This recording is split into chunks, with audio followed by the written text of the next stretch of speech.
그러므로 우리에게 큰 대제사장이 계시니 승천하신 이 곧 하나님의 아들 예수시라. 우리가 믿는 도리를 굳게 잡을지어다. 우리에게 있는 대제사장은 우리 연약함을 동정하지 못하실 이가 아니요 모든 일에 우리와 똑같이 시험을 받으신 이로되 죄는 없으시니라. 그러므로 우리는 긍휼하심을 받고 때를 따라 돕는 은혜를 얻기 위하여 은혜의 보좌 앞에 담대히 나아갈 것이니라. 하나님의 말씀입니다. 하나님께 감사합니다. 오늘 본문은 그러므로라고 시작을 합니다. 그리고 이어서 하는 말이 큰 대제사장이 계시니 그분이 누구신가 하는 것을 설명하죠.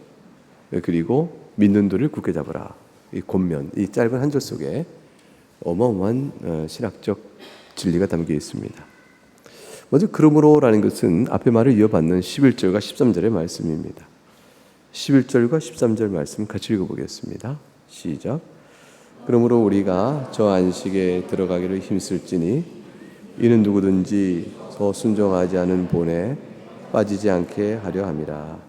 하나님의 말씀은 살아있고 활력이 있어 좌우의 날선 어떤 것보다도 예리하여 혼과 영과 및 관절과 골수를 찔러 쪼개기까지 하며 또 마음의 생각과 뜻을 판단하나니 지으신 것이 하나도 그 앞에 나타나지 않음이 없고 우리 결산을 받으실 이에 눈앞에 만물이 벌거벗은 것 같이 드러나느니라. 이 말씀이 그러므로 이어지는 것이죠. 우리가 안식에 들어가기 힘쓰라. 11절 누구든 순종하지 않은 본을 따르다가 안식에 들어가지 못한 이가 않도록. 이 말은 누구든지 순종을 하지 아니하면 안식에 들어가지 못한다. 그런데 그러한 일을 따라 행하는 어리석은 담대함이 있어서 결국 안식에 들어가지 못하는 자가 있으면 실로 이것은 안타깝고 불행한 일이죠. 그런 일이 없도록 우리가 해야 될 일이 있다라는 것입니다. 기억할 것은 뭐냐면 하나님의 말씀에 의한 낱낱이 드러나는 죄에 대한 판단입니다. 이제 12절과 13절에 이어서 설명되는 것이 그것이죠. 하나님의 말씀이 살아있고 활력이 있으니 이것은 하나님의 말씀 죽은 말씀이 아니에요. 그래서 우리의 죄상을 하나님의 말씀이 다 드러냅니다. 어느 정도 드러내냐? 비유컨대 양날이 있는 검이 있다 치면 혼과 영과 골수와 관절을 찔러 쪼기까지 한다. 이게 상당한 비유죠. 모든 몸의 해부, 혼과 영이면 정신적 해부죠. 그리고 관절과 골수라면 몸의 해부입니다. 육신의 몸에 빗대어 모든 관절과 골수를 찔러 쪼개 철저히 해부할 수 있듯이 우리 혼과 영도 하나님께 정신적인 것, 우리 마음도 철저히 해부하여 다 드러내시는 말씀이다. 그래서 마음과 생각과 뜻이 드러나는 것이 않는 것이 없을 것이다. 이렇게 말씀합니다. 요컨대 하나님 만드신 모든 것들은 다 하나님 앞에서 다 드러날 것이고 결산을 받으실 이 하나님께 우리가 결산을 해야 되거든요. 결산해야 될 그 일을 받으시는 하나님 앞에서 만물이 벌거벗은 것처럼 드러난다. 가리고 감출 방법이 없다라는 것을 설명했습니다. 그러므로 어떻게 하겠느냐는 것이에요. 불순종의 본을 따라가다가 안식에 들어가는 일이 없는 그런 일이 없도록 하기 위해서 기억할 것은 말씀의 철저한 판단, 해부, 심판 이런 것들을 기억한다고 할 때 살 길이 있냐는 것입니다. 누가 살 수 있을까? 하나님의 말씀에 철저한 그 하나님의 시선 앞에서 살 수 있는 사람이 있을까요? 살 수 있는 사람이 없거든요. 그러니까 13절의 말씀에 딱 끝나면 그러므로 우리는 화로다 이제 망하게 되었도다 이렇게 되어지는 것입니다. 하나님을 믿지 않는 사람들이야 이런 말씀 들어도 신경을 안 쓰죠. 뭐 살다가 죽으면 끝이고 흙으로 돌아가는 거 붙이고 그렇게 생각합니다. 그러니까 이제 종교적인 억압으로도 자유케 되고 독립적 존재 같지만 가장 인간을 비참하게 만드는 것이죠. 인간이라는 것이 흙으로 돌아가서 흙에서 나온 자연 물질의 생성이요 결과다라고 생각된다면 인간은처럼 보잘것없는 게 없어요. 사실 살아가는 것 자체가 자연 물질의 변화 생성을 이루어가는 물리작용보다도 고달퍼요. 자기 인식이 있으니까. 이게 인격성이라는 것, 자유의지라는 것, 양심이라는 것, 지성이라는 것이 아무 쓸모가 없는 것이죠. 오히려 사는 동안에 고단함만 줄 따름이에요. 죄인식 같은 양심의 울림. 아니, 물질에는 그런 게 없거든요. 화학작용 안에 무슨 죄의식이 있어요? 물리적 작용, 반작용, 물리적 작용 안에 무슨 죄의식이 있어요? 그러니까 이 세상에 있는 어떤 것들도 죄의식도 없고 자기 인격성도 없으니까 그냥 만물이 흘러간다 흘러따름이니까 그것들은 고통도 없죠. 사람에게만 고통이 있어요. 사람에게만 죄의 양심이고 사람에게만 심판의 두려움이 있는 겁니다. 그거 왜 그럴까요? 사람이 순수한 물질의 자연이 아니고 아주 특별한 존재이기 때문에 그래요. 몸은 하나님이 물질로 들어 쓰셨지만 흙으로, 그러나 하나님의 숨결을 부어 영혼을 가진 존재로 하나님 형상의 존재를 만들기 때문에 인간은 아주 독특하고 신비롭고 뛰어난 존재이죠. 이 뛰어난 존재가 죄로 인해서 뒤틀려 버리면 그럼 바로 자신을 만드신 하나님 앞에서 말씀에 비추어 심판의 두려움을 떨게 되어졌습니다. 아담이 죄를 범한 이후에 하나님을 두려워했던 것처럼 그 누구라도 하나님을 두려워할 수밖에 없는 거죠. 하나님은 이 두려움을 우리에게 그냥 부어주십니다. 그래서 그들이 비로소 하나님 앞에 죄를 회개하고 돌아와요. 인간이 하나님의 두려움을 인식할 때 돌이켜 회개합니다. 하나님께서는 그래서 저들에게 회개할 수 있도록 하기 위하여 하나님의 인자하심을 또한 나타내 보이셔요. 하나님께서 인자하심과 긍휼과 자비를 나타내 보이지 아니하시면 아무도 회개 못할 거요. 회개에 아무 소용 없잖아요. 하나님이 내리시는 두려움의 공포감에 전율할 뿐 하나님께 죄를 토설하고 회개하여 무엇을 우리가 얻을 수 있죠? 하나님의 자비로움이 없다면, 하나님의 용서의 사랑이 없다면 하나님 앞에 매달려 울부짖는다고 뭘 얻을 수 있죠? 얻을 수가 없어요. 하나님께 약속해 준 게 있어요. 회개하면서 산다는 것이죠. 하나님께 돌이켜 오기를 원하면서 산다. 하나님이 그걸 약속해 주신 것이에요. 하나님의 긍휼 안에서 회개하는 자에게 절대 멸시치 아니하고 용서하시는 은혜를 그의 아들을 내어보내시는 사랑으로 그거를 이루셔서 알려주셔요.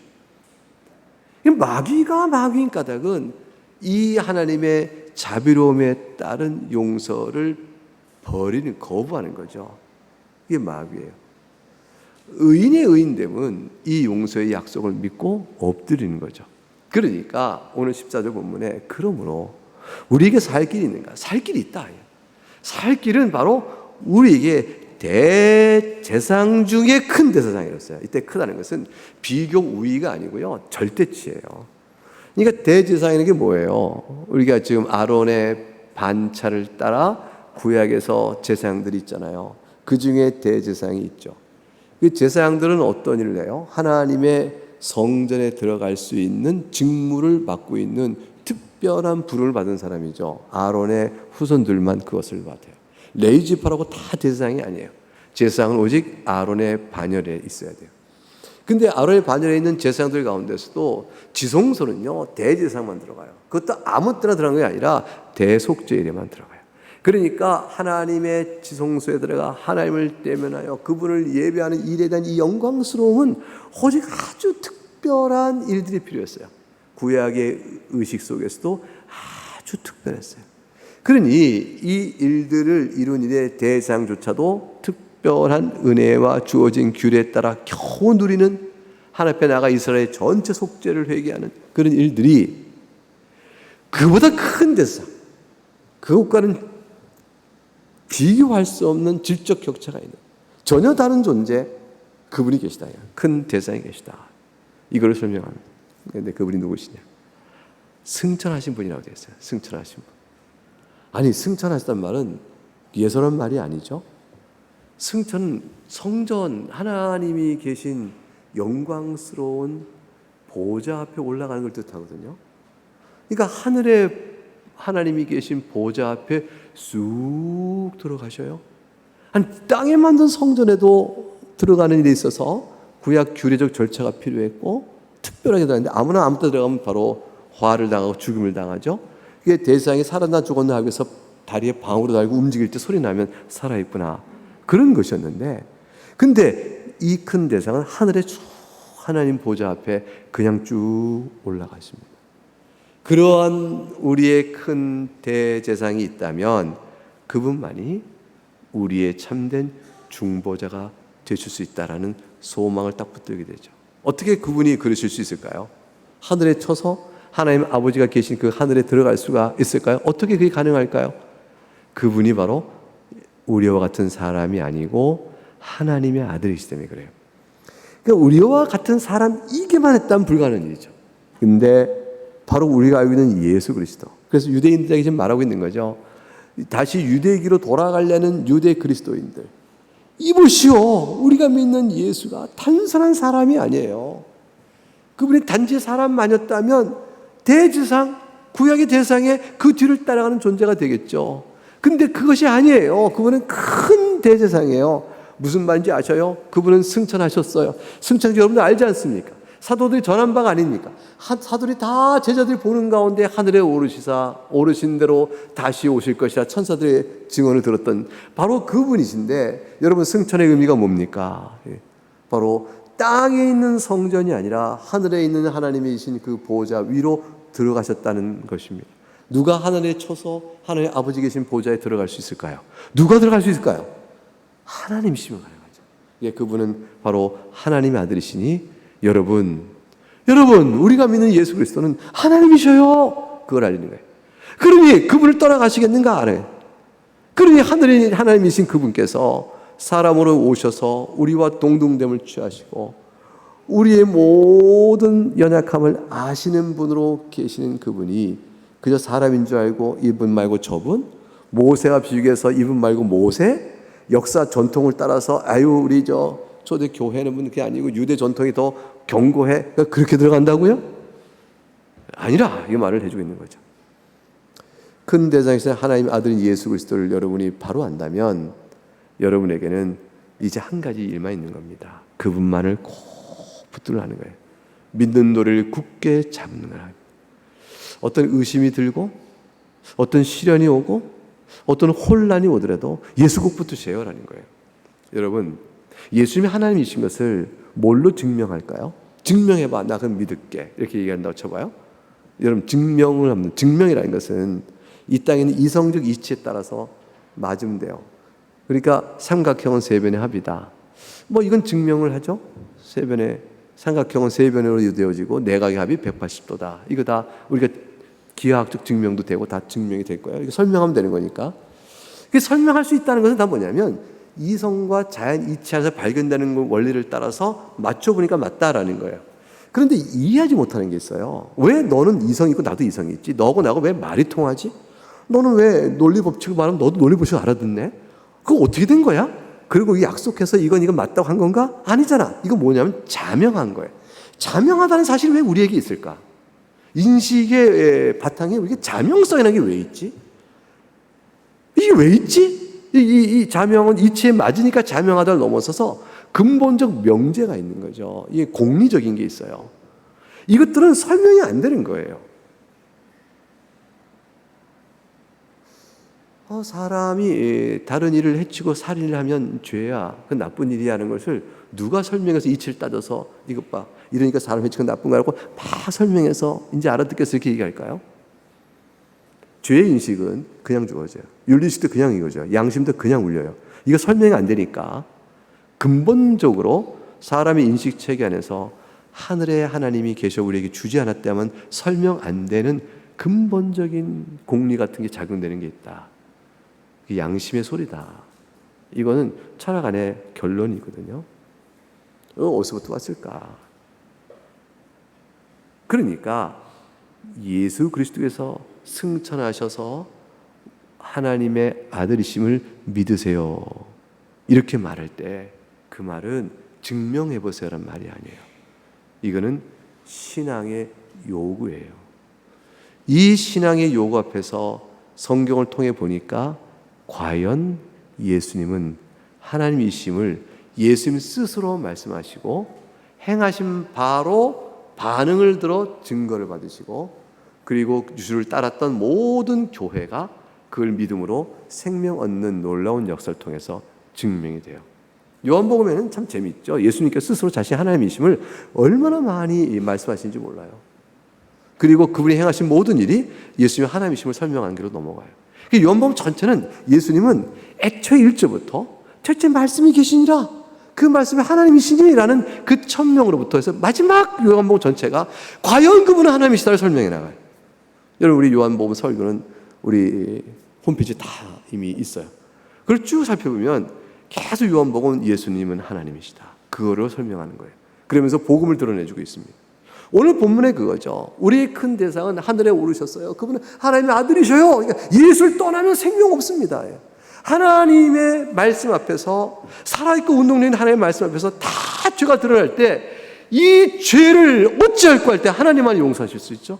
하나님만이 죄값을 치러주시는 거죠. 그 죄값 치르는 힘이 있어서 하나님이 행하신 방법은 우리와 똑같은 자, 사람으로 오시는 그분을 통해서 죄값 치러주는 일을 해나가시는 그 방식, 그것만이 죄값을 치러준 거예요. 그러니까 하나님만이 하시는 일이죠.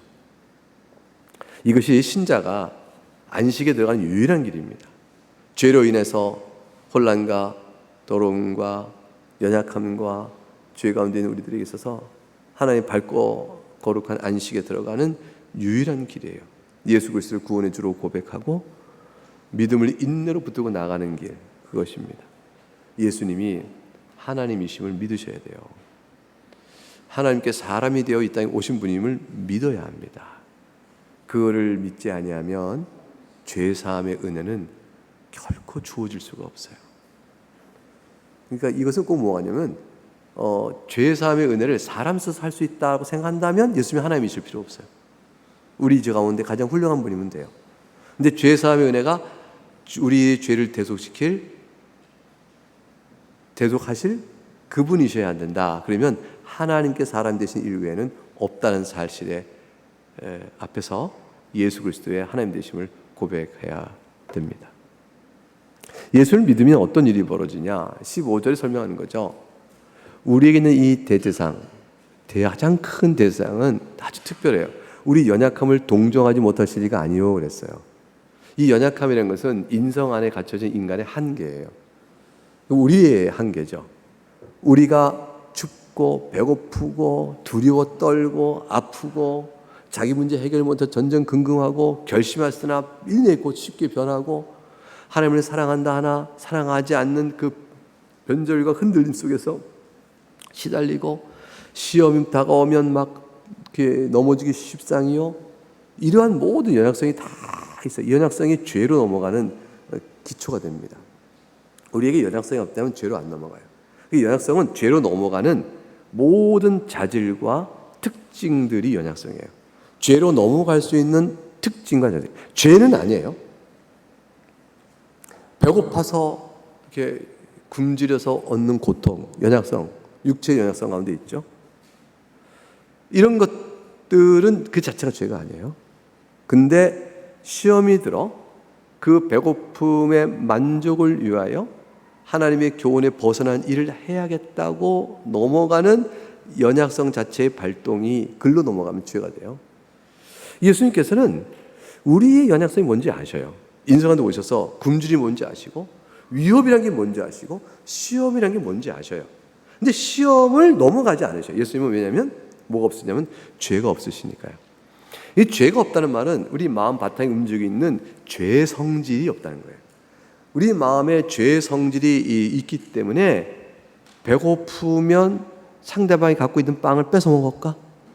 내가 너무 배고프니까 자기의 욕심을 만족시키기 위하여 다른 사람을 이웃을 사랑하나 이웃을 해치죠. 내 욕심을 만족하여 하나님을 사랑하기를 거부하죠. 하나님을 외면해버려요. 이런 일들을 행하는 일의 죄성의 발동이 연약한 것 딱 붙어서 활동해 나가죠. 주님께서는 연약함이 뭔지를 아셔요. 굶주린 예수님께 나와서 사탄이 돌을 가고 떡떡이 되게 먹어라 할 때 이것이 육체의 연약성에 다가오는 시험의 무게를 아셔요. 근데 시험으로 넘어갔다. 우리가 시험을 넘어갈 때 우리는 죄를 이미 범했을 때 시험 넘어갔다라고 말을 해요. 근데 예수님께서는 시험에 직면하였으나 시험을 이기신 분이죠. 그래서 시험에 넘어가지 않아요. 그러니까 예수님이 시험을 맞이했다는 말은 맞는데 시험을 당하셨다는 말은 틀려요. 시험을 맞이하였으나 사람이 말하는 시험을 당했다는 것은 죄를 넘어갔다는 뜻을 일반적으로 함의하는데, 그러면서 예수님이 시험에 당한 적 없어요. 예수는 시험을 맞이하시나 시험을 이기신 분이죠. 그래서 마귀에게 하나님의 말씀으로만 사람이 살 것이다 라고 그대로 물리쳐버리죠. 하나님만을 경배할 것이라고 물리칩니다. 그러니까 하나님 말씀으로 넉넉히 이기하신 예수님은 연약함이 뭔지를 아시지만 죄성에 따른 죄가 없으세요. 그러니까 마음속에 성령의 은혜로 인한 거룩한 충만함이 있으셔요. 우리들도 하나님을 사랑하는 마음이 뜨거울 때는 죄가 눈에 안 보이죠. 죄를 우리가 왜 해요? 그러면 안 되지. 쉽게 죄도 싸워가고 이겨나가고 사랑으로 충만한 모습을 보일 수가 있죠. 사람이 우리들도 은혜가 충만할 때 그럴 때가 있거든요. 그럴 때가 있을 때 우리는 알죠. 이것이 충만하고 항상 가득 차 있으면, 언제까지 그렇다면 내가 죄의 시련과 유혹으로부터는 상당히 이기겠는데, 이런 생각을 해볼 만한 경험들이 있을 수 있어요. 예수님이 그게 충만하신 분이에요. 성령 안에서 거룩으로 충만하시기 때문에 연약함이라는 것은 알아요. 동정하지 못하실 것이라는 것은 인간이 죄로 넘어지는 그 바탕의 특성이 되어지는 연약함을 다 아신다는 거예요. 주님도 다 체험을 하셨어요. 그래서 예수님은 우리 연약성 때문에 우리가 범하는 죄의 사실에 대해서 이해를 하셔요. 아셔요. 그래서 모르지 않으셔요. 그래서 죄를 범하였구나, 그것 때문이야 하고 그걸 짚어주시는 거예요. 예수님 아셔요. 그거를 하나의 말씀과 성령의 도우심으로 이겼어야 했다.